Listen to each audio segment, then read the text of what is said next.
오늘 말씀 제목은 은혜가 무엇입니까? 입니다.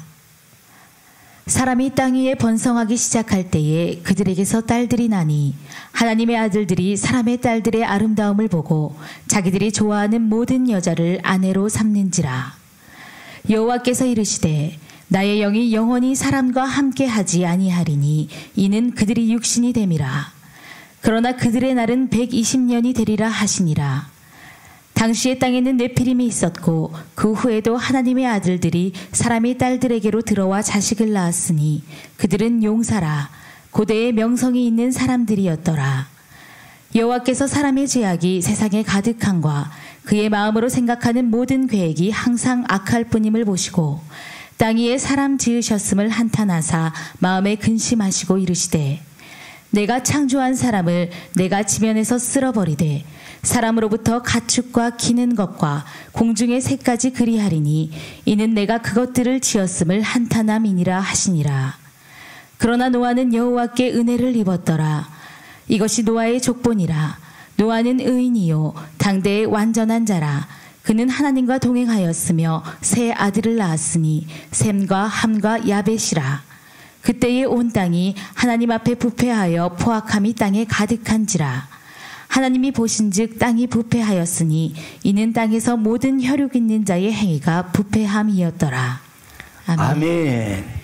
아멘. 오늘 유머 제목은 어이가 된 허준입니다. 허준은 성격이 너무나 강직했기 때문에 많은 사람도 모함을 받아서 번번이 의에서 탈락했답니다. 그런 허준이 어이가 된 사연이 이렇답니다. 하루는 허준이 급히 해민소로 환자들을 치료하려고 달려가고 있었는데 마침 국내를 거닐던 이 선조왕과 신하들이 허준을 발견한 거예요. 그래서 평소 허준에 대해서 호감을 가지고 있던 이 선조대왕이 허준을 불렀습니다. 이보게 허준, 어디 가나? 근데 허준은 묵묵부답인 채 제갈 길만 막 환자만 생각하고 막 가는 겁니다. 그래서 선조는 더 큰 목소리 이렇게 불렀답니다. 어이 허준! 어이 허준! 그때 옆에 있던 신하가 대답했습니다. 폐하께서 허준을 어이로 임명하랍신다. 그래서 허준이 어이가 되었다는 믿거나 말거나 이야기입니다. 네, 주 안에서 행복하시죠? 네, 오늘 또 행복이 넘치기를 축복합니다. 우리 하나님 우리가 행복하기를 원하세요. 막 근심하고 염려하고 두려워하고 괴로워하고 살겠네 죽겠네 그런 말 하는 것 하나님은 싫어하셔요. 당신의 자녀들이 행복하기를 원하시는 게 부모의 마음이듯이 우리 하나님은 더 그렇습니다. 아멘. 그러므로 여러분 행복할 수 있도록 하나님은 우리 자녀들에게 모든 것을 완벽히 다 준비해 주셨어요. 그러므로 우리는 행복해야 될 책임이 있어요. 자, 얼마 전에 제가 재미있는 기사를 읽었어요. 이 기사 내용을 읽다가 제가 참 이 땅에 내가 태어나서 살고 있다는 것이 정말 기적과 같구나 라는 사실을 깨닫게 되었습니다. 자, 우리 보니까 그 기사가 여성이 평생 이 수십만 개의 난자를 생산해내는데요, 그런데 실제로 수정이 가능한 난자는 450개 정도밖에 안 된답니다. 그러니까 수정이 되려면 이 450개의 난자 중에 하나가 자궁 속에 자리를 잡고 있어야 된대요. 그렇지 않으면 다 꽝이래요. 또한 이 남자의 정자가 한 번에 무려 3억 개 가까이가 이 여성의 몸속으로 들어온답니다. 그러니 그중 하나가 이 난자와 결합해서 수정이 된다는 거예요. 그러니까 뭡니까? 이 정자의 입장에서 보면 하나님께서 3억 개 정자 중에 하나를 택하신 거예요. 아멘. 3억 분의 1의 기적이에요. 뿐만 아니라 난자의 입장에서 볼 때는 하나님께서 450개 중에 하나를 택하신 거예요. 이게 450분의 1의 기적이죠. 그러니까 합하게 되면 어떻습니까? 무려 1350억, 좀 놀래주세요, 1350억 분의 1의 선택을 받은 거라는 거죠. 그러니까 저와 여러분이 지금 무려 1350억 분의 일의 기적 속에 선택받아서 이 땅에 태어난 것이랍니다. 저는 이 사실을 깨닫고 얼마나 놀라고 감사했는지 몰라요. 내가 이렇게 이 땅에 존재하기까지 하나님은 특별한 기적으로 나를 선택해 주셨다는 거죠. 그렇습니다. 여러분, 우리가 이 땅에 태어나고 그리고 이렇게 존재하고 있다는 것 그 자체만으로도요 절대적인 하나님의 은혜라는 겁니다. 할렐루야. 출애굽기 2장에 보면은요 모세가 태어난 이야기가 기록이 되고 있거든요. 그런데 여러분, 역사적으로 가장 빨리 왕이 된 사람이 누구죠? 바로왕이에요. 바로왕이 됐어요. 죄송합니다. 그건 아닌데 여러분이 조금 아직 조금 아무튼 이 바로왕이 어떤 명령을 내리냐면 이스라엘 족속에서 만약에 남자아이가 태어나면 여자아이는 살려주고 남자아이는 다 죽여라, 이렇게 명령을 내립니다. 그런데 그때 한 여인이 아이를 임신해서 아이를 이렇게 해산하는데 이 요게벳이라는 여인이에요. 이 요게벳이라는 여인이 석 달 동안을 아이를 몰래 숨기고 키워요. 그러다가 석 달이 넘으니까 아이 소리가 막 목소리가 커지고 또 들킬 것 같으니까 할 수 없이 갈대 상자에 이 아이를 담아서 나일강으로 가서 나일강 강물에 띄워 보냅니다. 바로 그때 하필 바로 왕의 바로의 딸이 바로 나일강에 그때 등장한 거예요. 하필. 그래서 갈대 상자가 쫙 떠오르니까 시녀들에게 얘들아 저게 뭔지 나한테 가져와 봐라.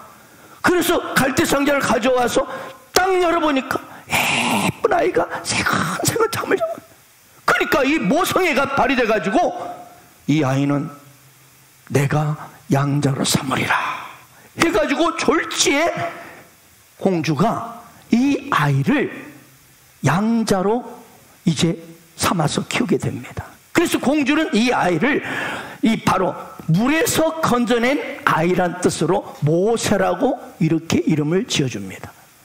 모세는 수학을 못한다가 아니에요.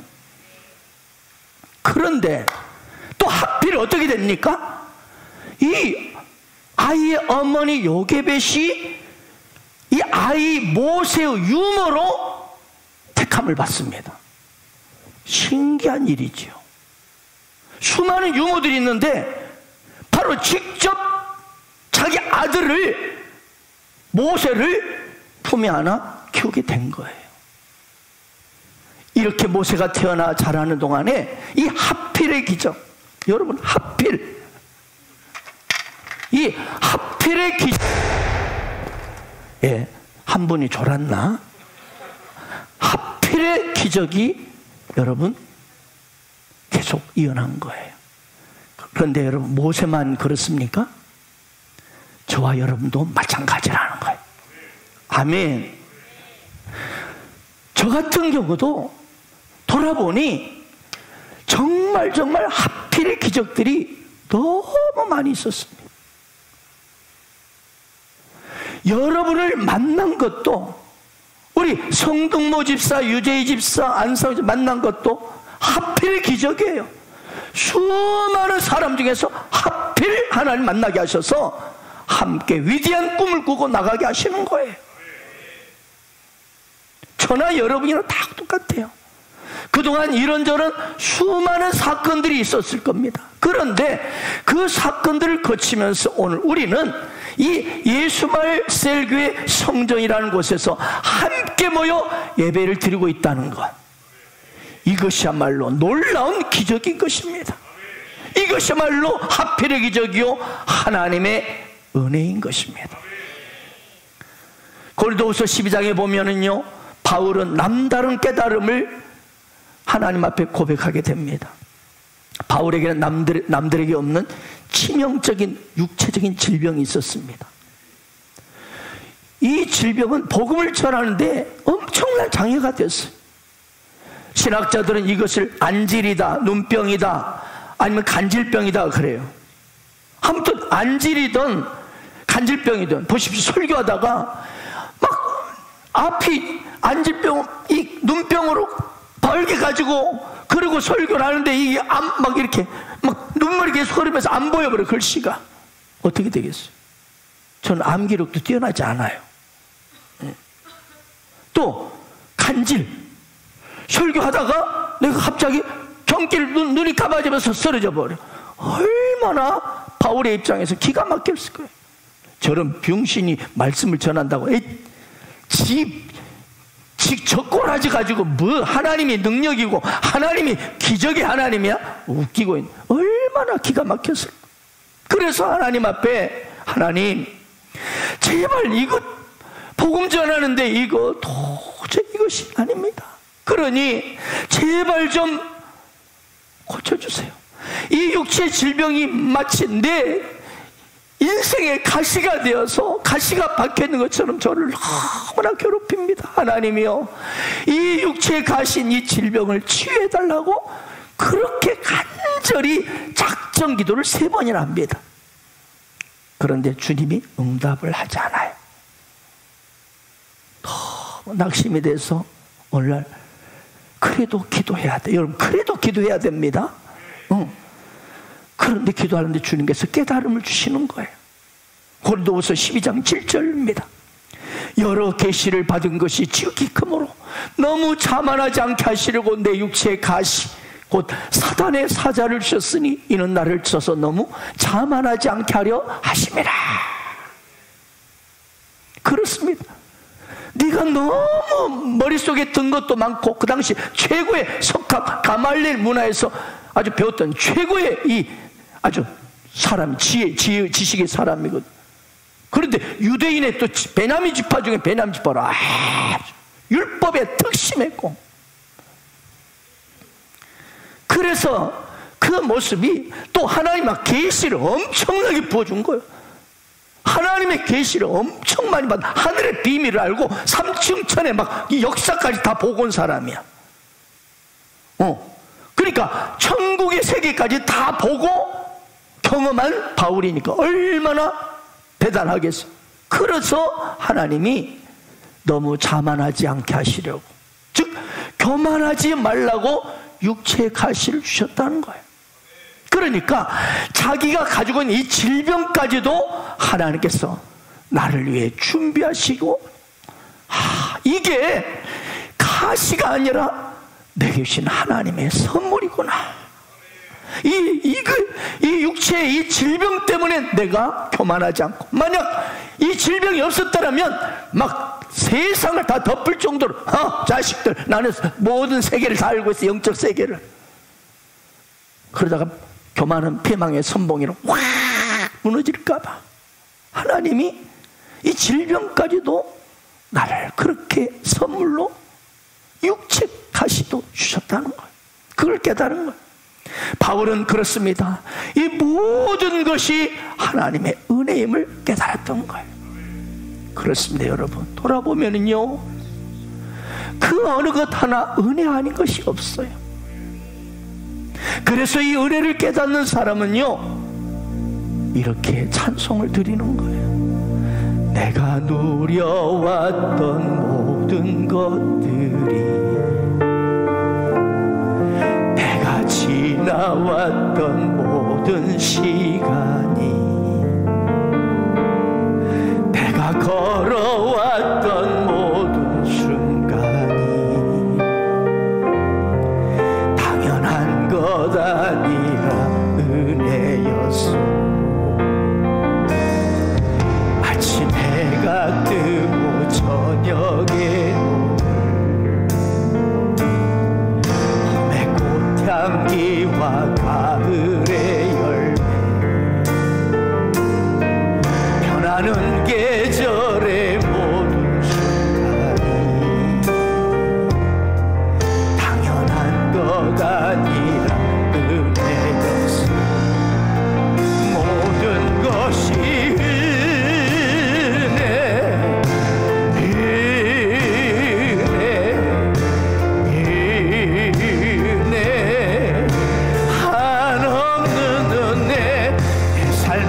당연한 것 하나도 없었던 것을 얻은 것이 은혜였소. 아멘.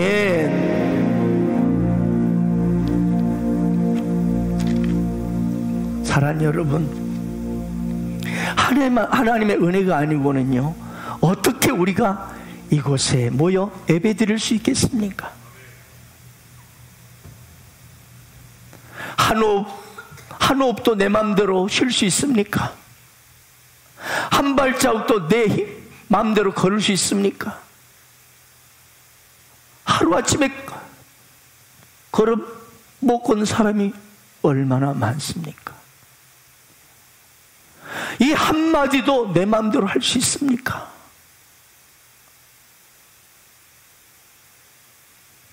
이 찬양도 내 맘대로 할 수 있습니까? 뭐 한 번 건들면 못해요. 그래서 우리는 하나님의 은혜가 절대로 필요한 존재입니다. 그래서 여러분, 오늘 우리가 하나님 앞에 나와서 예배하고 찬송하는 이 모든 믿음의 본질이 은혜입니다. 그래서 우리 성도가 누굽니까? 성도의 본분이 무엇입니까? 은혜를 사모하고 은혜를 목말라 하는 것이 믿음이요 성도의 본분입니다. 자, 그렇다면 여러분, 은혜, 우리가 은혜라는 말을 오늘 또 찬양도 많이 했고, 그렇게 우리는 신앙생활하면서 은혜라는 말을 많이, 하나님의 은혜라고, 은혜예요, 은혜. 네, 은혜 받았네요. 이처럼 우리가 은혜라는 말을 너무 많이 하는데, 그렇다면 과연 여러분, 은혜가 무엇입니까? 은혜. 이 은혜. 은혜가 뭐냐 이 말이. 은혜가. 은혜가 뭐냐? What is grace? 은혜가 무엇이냐? 첫째로요, 은혜가 뭐냐면요, 구원이 은혜입니다. 아멘. 더 구체적으로 말하면 예수 그리스도가 은혜입니다. 은혜입니다. 오늘날 왕이 두 신하를 불렀어요. 그리고 이렇게 말했습니다. 한 신하에게 너는 우리나라에 있는 잡초들을 종류별로 다 모아봐라. 그리고 또 다른 한 신하에게 너는 우리나라에 있는 꽃들을 종류대로 다 모아봐라. 1년 후에 두 신하가 왕에게 나왔습니다. 그리고 잡초를 수집하던 신하가 말했습니다. 폐하, 우리나라에 이렇게 잡초 종류가 많은 것을 처음 알았습니다. 신기한 잡초들이 참으로 많은 것을 이제 알았습니다. 앞으로 저는 그래서 우리나라에 잡초들을 모으고 연구하고 전시하는 일을 하겠습니다. 새로운 눈이 열린 거죠. 새로운 잡초를 찾는데 목마름이 생긴 겁니다. 꽃 수집을 하던 신하도 똑같이 말한 겁니다. 폐하, 우리나라에 이렇게 꽃 종류가 많은 줄 처음 알았습니다. 신기한 꽃들이 참으로 많은 것을 이제 알았습니다. 그러므로 저는 앞으로 우리나라의 꽃들을 모아서 전시하는 일을 하겠습니다. 새로운 눈이 열렸어요. 새로운 꽃을 찾는데 목마름이 생겼습니다.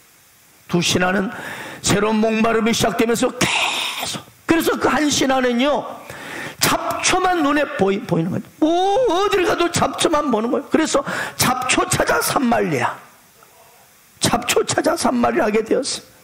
그리고 또 다른 신하는 눈만 뜨면 꽃을 생각하고, 그리고 새로운 꽃만 발견하면 막 감격하고 미칠 듯이 기뻐했습니다.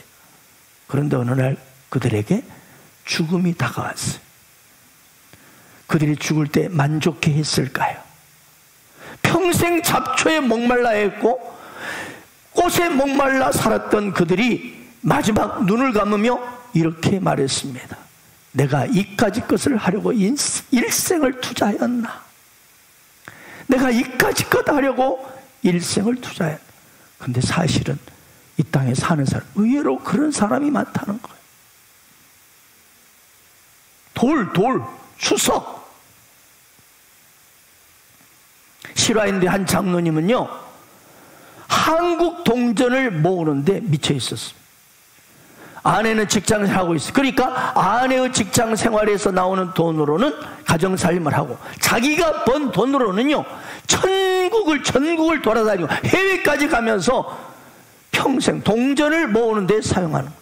그래서 한국 동전은 거의 99.9% 다 가지고 있다는 거예요. 동전에 목말라 있었어요. 그동안 이 장로님이 모은 한국 동전이요, 무려 2200개나 된다고 합니다. 없는 것이 없을 정도. 그런데 그 동전을 다 모아놓고 죽었습니다. 그리고 하나님 앞에, 심판대 앞에 섰어요. 그럼 하나님이 이렇게 칭찬하실까요? 김장로야, 너 평생 동전 모으느라고 수고하였다. 잘하였도다. 착하고 충성된 종아. 물론 이 장로님 남들이 할 수 없는 것을 하셨어요. 그래 여러분, 이것이 인생의 본질이 되면 안 된다는 것. 여러분이 지금 묻고 싶어요. 무엇을 인생의 본질로 삼고 살아가고 있습니까?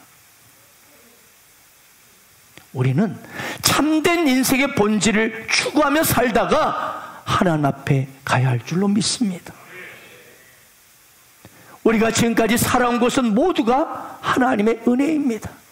그러나 여러분, 그런데 그 중에 최고의 은혜 중에 은혜가 여러분 무엇이라고 생각하십니까?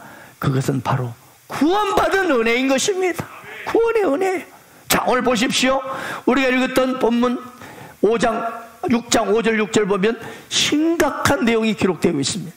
여호와께서 사람의 죄악이 세상에 가득함과 그의 마음으로 생각하는 모든 계획이 항상 악할 뿐임을 보시고 땅 위에 사람 지으셨음을 한탄하사 마음에 근심하시고, 이렇게 6절까지 나와 있어요.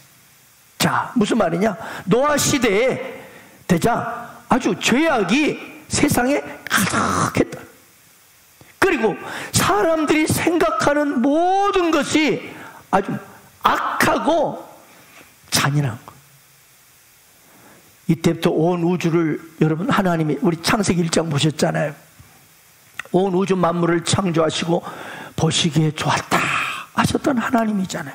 또 우리 사람을 이렇게 딱 창조하시고 보시기에 심히 좋았다, 이런 그 하나님께서 오늘 뭐 하고 있어요?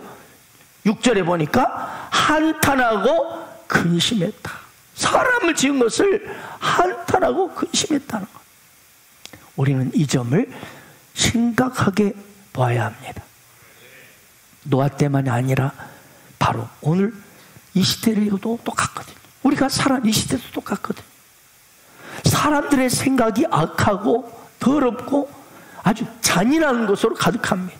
여러분 알잖아요. 얼마 전에 보험 때문에 의도적으로 사람을 기가 막히게 죽입니다.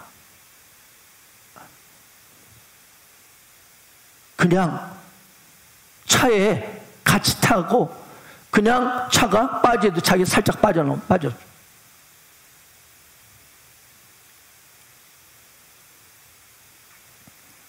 따라서 오늘 우리는 이 땅을, 이 시대를 살아가면서 하나님이 이 시대를 향한 이 근심과 한탄의 이 소리를 들을 수 있어야 합니다. 오늘 본문 7절에 보니까 이르시되 내가 창조한 사람 내가 지면에서 쓸어버리되 사람부터 가축과 기른 것과 공중의 새까지 그리하리니. 하나님 뭐예요? 홍수로 다 심판을 해버리겠다.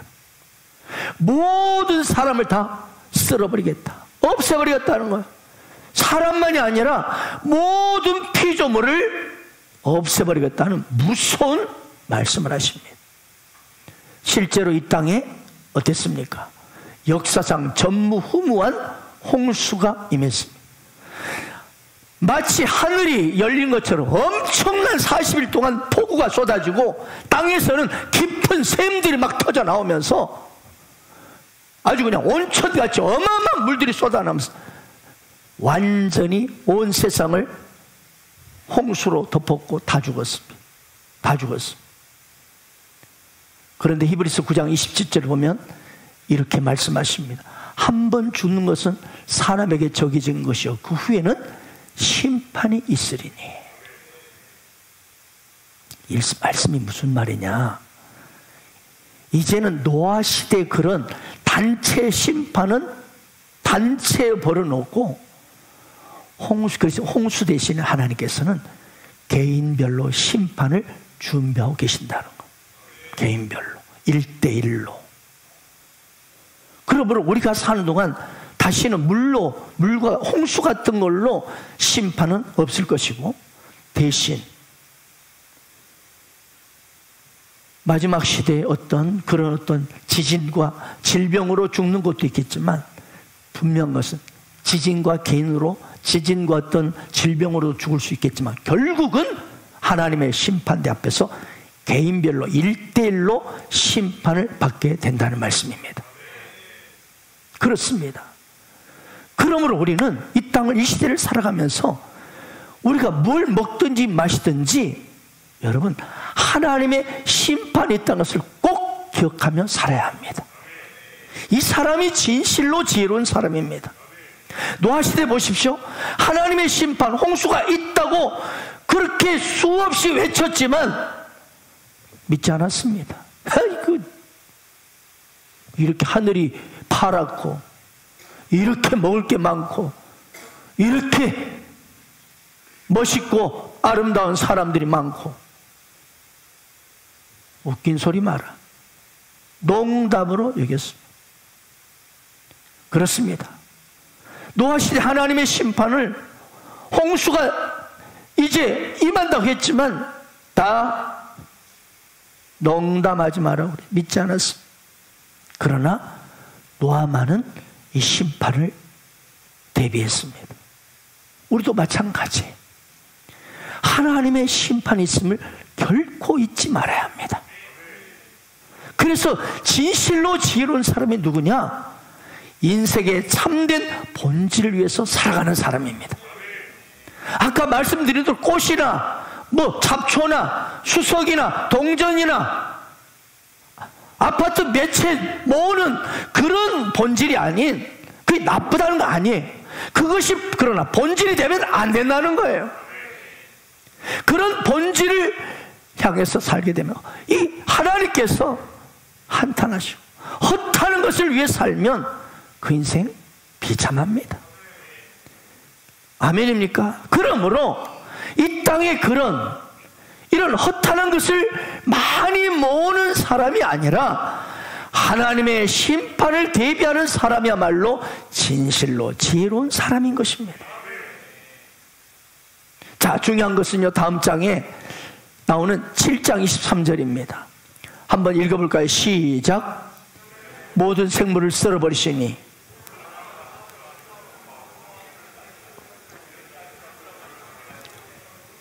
오직 노아와 그에 함께 방주에 있던 자들만 남았더라. 무슨 말입니까?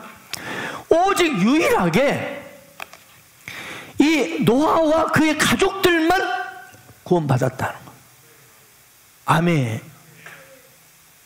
어떻게 노아와 가족들만 구원받을 수 있었습니까? 왜? 그 이유가 뭘까요? 그 해답이 뭘까요? 오늘 본문에 나와 있어요. 6장 8절입니다. 그러나 노아는 여호와께 은혜를 입었더라. 무슨 말입니까? 노아와 그의 가족들은 하나님의 은혜로 구원을 받았다는 거예요. 그리고 여러분, 왜 성경은 지금 이 홍수 사건을 기록하면서 오늘 노아를 소개하는데 제일 처음으로 오늘 뗀 말이 바로 6장 8절이라는 거예요. 노아는 뭐예요? 여호와께 은혜를 입었더라. 한마디로 노아는 하나님부터 은혜를 받은 사람이었다는 거예요. 자, 왜? Why? 왜 성경은 제일 먼저 노아를 소개할 때 여호와께 은혜를 입은 자였다고 소개하고 있을까요? 그건 우리가 오해하지 않도록 하기 위해서예요. 그 다음 6장 9절을 보면 노아는 의인이요 당대의 완전한 자라. 그래서 이 말씀만 보면 우리는 노아가 세상 죄인들과는 차원이 다른 의인이었기 때문에, 물론 우리는 그리스도 예수 안에서 의인입니다. 그리스도 예수 안에서 완전한 자들입니다. 아무튼 그런데 그걸 잊어버리고 생각할 수 있다는 거예요. 아, 세상 죄인들과는 구분되는 의인이었기 때문에, 그러니까 엉터리 아주 그냥 다른 죄만 많이 지은 놈들하고는 차원이 달랐기 때문에 완전한 자였기 때문에 구원받았을 것이다, 이렇게 오해할까봐.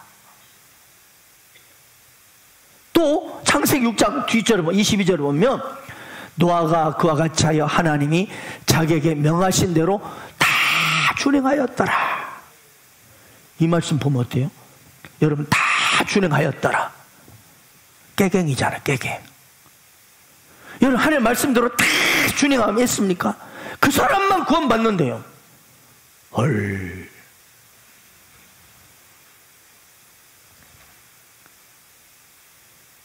그렇게 오해할까봐. 무슨 말이냐? 다시 말하면 노아가 행위로 구원을 받았다고 오해할까봐. 그래서 오늘 성경 본문은 제일 먼저 노아를 소개할 때 첫 번째로 노아는 여호와께 은혜를 입었더라, 이렇게 시작한 거예요. 그렇습니다.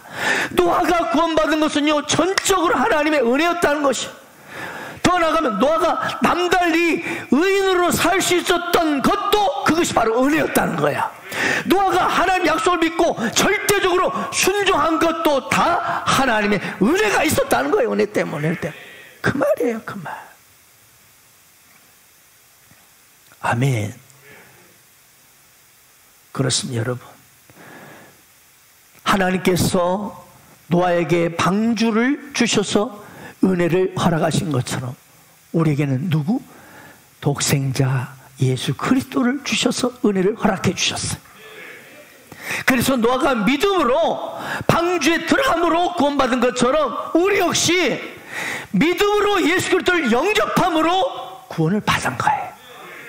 따라서 여러분, 노아에게 무엇보다도 방주가 그에게는 엄청난 은혜였던 것처럼 우리에게는 무엇보다도 비교할 수 없는 큰 은혜는 바로 예수 그리스도, 그리고 그분을 내가 나의 구주로 영접한 것이라.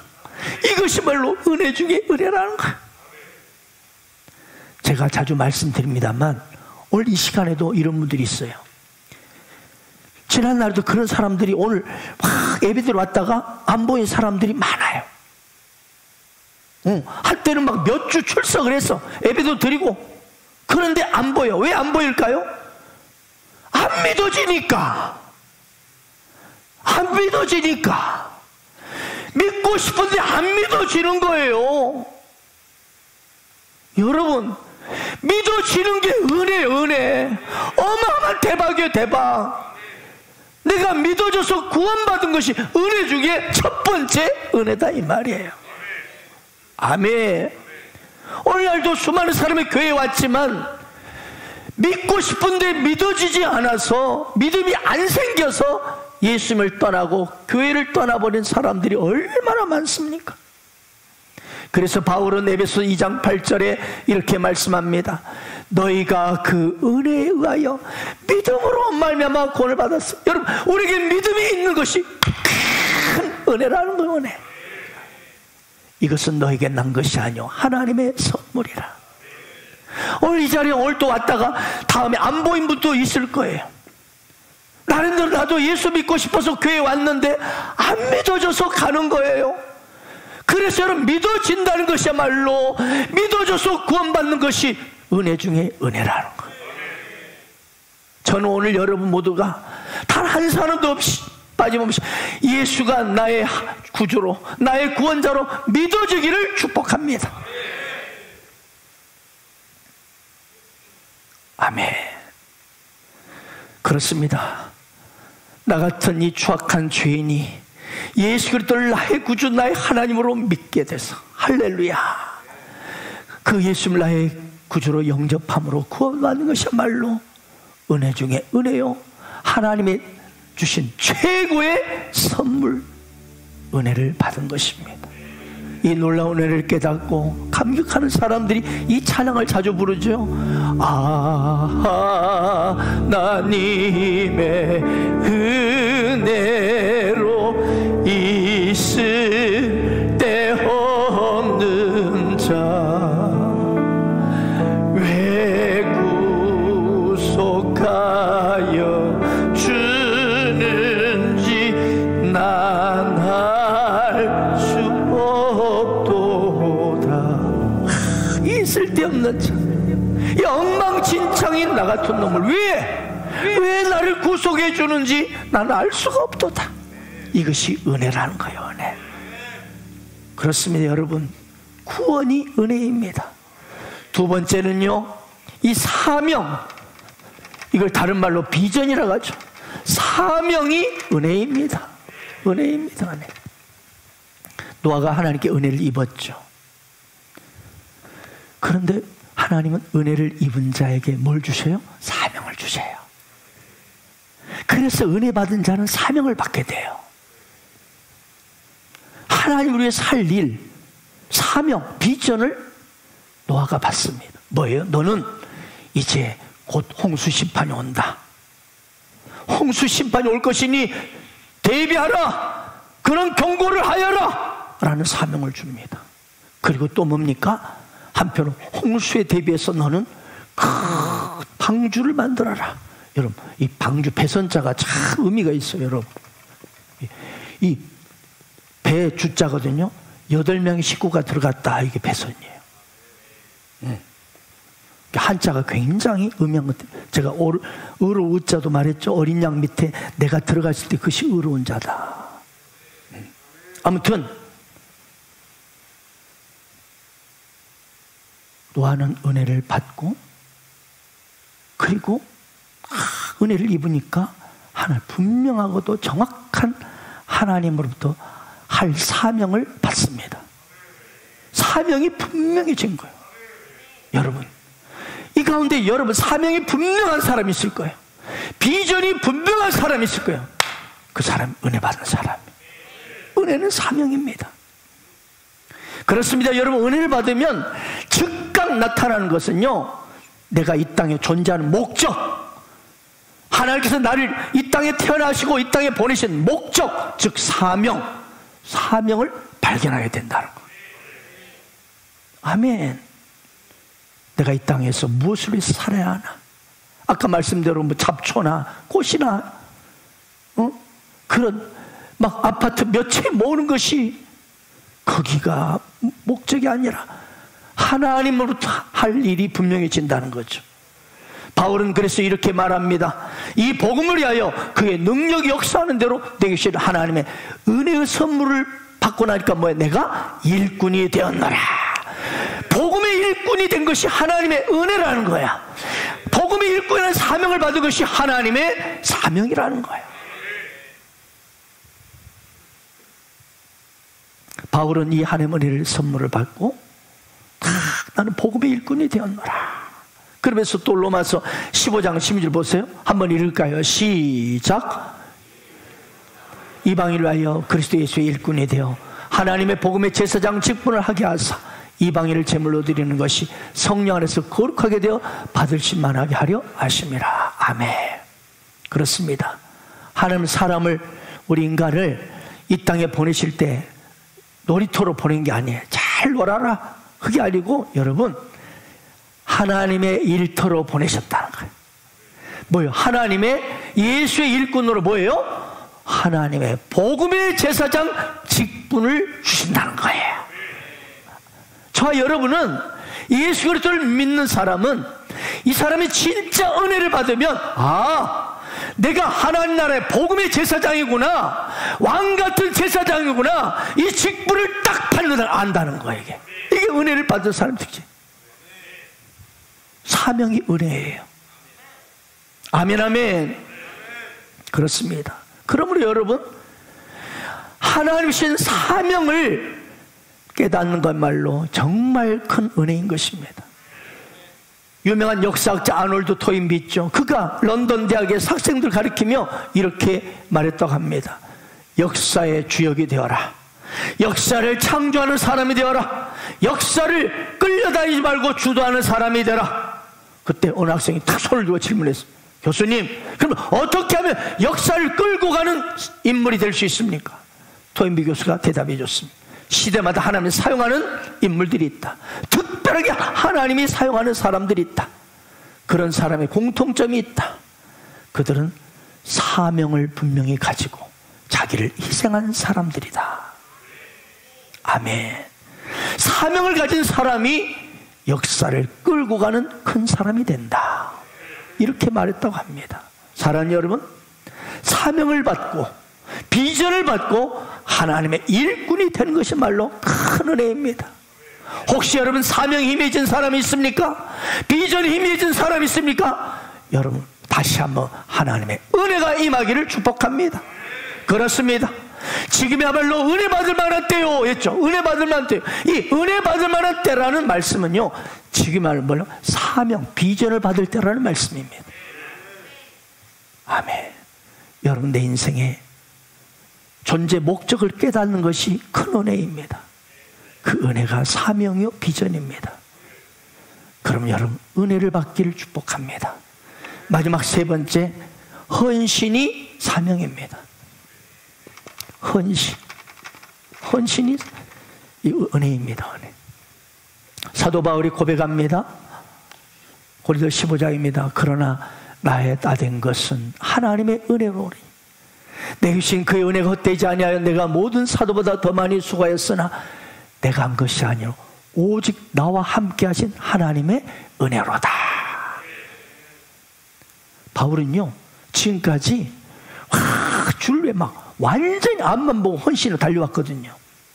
진짜 지난날 돌아보니 정말로 생명을 다해서 최선을 다해서 헌신하고 충성을 다 바쳤어요. 그런데 어떻게 내가 나 같은 놈이 그럴 수 있었나 라고 생각해 보니 전적으로 뭐 때문이다? 내게 주신 하나님의 은혜로다. 은혜로. 그래서 바울이 말한 나의 나 된 것은 하나님의 은혜로 된 것이니. 그렇습니다. 우리가 구원받은 것은 하나님의 은혜 때문이죠. 그러나 그뿐만이 아니에요. 우리가 사명을 받고 비전을 받고 주를 위해서 봉사하고 헌신하는 것도 다 하나님의 은혜 때문이에요. 내가 믿음이 좋아서 여러분 봉사 잘하는 거 아니에요. 내가 능력만 해서 봉사하는 거 헌신하는 거 아닙니다. 내가 결심이 굳건해서 봉사하고 헌신하는 거 아닙니다. 여러분 하나님의 은혜 때문입니다. 지난 주일에 우리는 다음 세대 비전 센터를 위한 헌신 예배를 드렸지요. 그런데 나중에 보니까 아름다운 감동의 헌신을 한 가족들이 참 많이 있습니다. 그러나 여러분 그 헌신한 가족들도 자랑할 게 아무것도 없습니다. 왜 그럴까요? 하나님의 은혜를 주셔서 했잖아요. 하나님이 감동을 주셔서 그렇게 헌신할 수 있었습니다. 그렇습니다.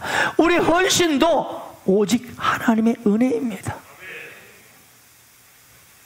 오늘날 많은 성도들이 예수를 믿었는데도 세상으로 돌아갑니다. 우리 주변에 그런 사람 많이 세상으로 돌아가요. 아니 어떻게 저 사람이 저렇게 되나? 믿음을 지키지 못해요. 주님을 위해서 헌신하지 못합니다. 왜일까요? 하나님의 은혜가 없기 때문입니다. 따라서 여러분 우리가 하나님의 백성으로 하나님께 멋지게 쓰임받고 헌신할 수 있기 위해서는 절대적으로 하나님의 은혜가 필요해요. 그렇습니다. 누구든지요 오늘 이 시간 은혜만 받으면 우리는 얼마든지 쓰임받고 헌신할 수 있습니다. 아멘입니까? 일찍이 러시아의 문호 톨스토이는 사람은 무엇으로 사는가라는 책에서 단적으로 딱 사람은 무엇으로 사는가 여기 딱 답을 제시했습니다. 뭘로 산다? 하나님의 은혜로 산다. 그렇습니다. 우리 그리스도인은 무엇으로 사는 자예요? 하나님의 은혜로 사는 자들이에요. 돈으로 사는 자 아니에요. 아멘입니까? 건강으로 사는 자가 아니에요. 아멘입니까? 네. 성공으로 사는 자가 아니에요. 오직 우리들은 저와 여러분요 은혜로 사는 자예요. 은혜. 따라서 오늘 우리는요 오늘도 내일도 하나님의 은혜를 삼아 하나님이요 오늘도 내가 은혜가 필요합니다. 내게 은혜를 부어주십시오라고 간절히 기도하시기 바랍니다. 필립 얀시라는 분이요, 놀라운 하나님의 은혜라는 책에서 이렇게 말했습니다. 기독교의 위대한 개혁은 없었던 것을 새로 만들어낼 때 이루어지는 것이 아니다. 그것은 이미 있는 것을 새롭게 볼 수 있을 때 시작된다. 그렇습니다. 하나님 은혜는요, 이미 우리에게 풍성하게 부어지고 있어요. 왜요? 우리 예수님을 요한복음 1장 14절 소개하기를 그는 은혜와 진리가 충만하더라 한 거예요. 은혜와 진리가 충만하더라. 그런 주님을 우리가 믿고 있잖아요. 아멘. 그러면 우리 안에는 이미 은혜가 막 충만히 일렁거리고 있어요. 문제는 뭐냐? 이것을 믿음으로 취하는 거예요. 내가 믿음으로 내가 누리는 것이 중요하다 이 말이에요. 어디서 은혜가 막 떨어지기를 간구하지 말고 이미 나와 함께 은혜의 주님, 은혜가 충만한 주님이 나와 함께하고 계시잖아요. 그분을 주목하고 그분을 막 소유하고 그분을 더 품고 할렐루야.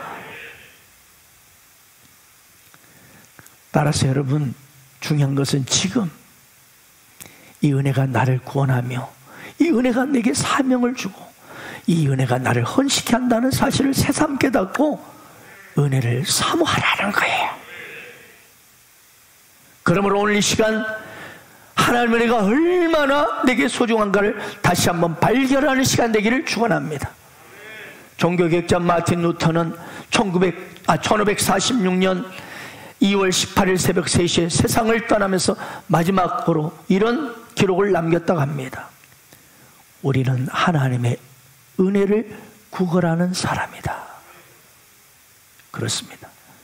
신앙생활의 본질은 바로 하나님의 은혜를 구걸하는 것입니다. 오늘 우리에게 가장 필요한 것은 그러므로 다른 게 아닙니다. 하나님의 은혜입니다. 우리는 하나님의 은혜 없이는 한시도 살 수 없기 때문에 그렇습니다.